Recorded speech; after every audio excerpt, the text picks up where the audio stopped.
Napipilitan na lang daw mga nagtitinda para ang kanilang mga paninda maging pera.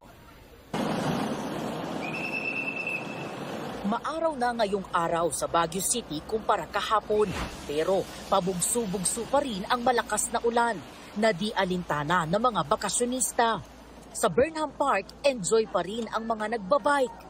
Ang Botanical Garden naman ang pinasyalan ng pamilya ni Rizan na mula Cavite. Pangalawang balik na po namin, ma'am. May mga bago na po kami nakita. So, mas maganda na po yung experience ngayon sa loob. Kahit maulan at saka pagi, para kami nasa Amerika. Fur babies naman ang bitbit ng pamilya Piol sa kanilang pamamasyal. Family na namin sila.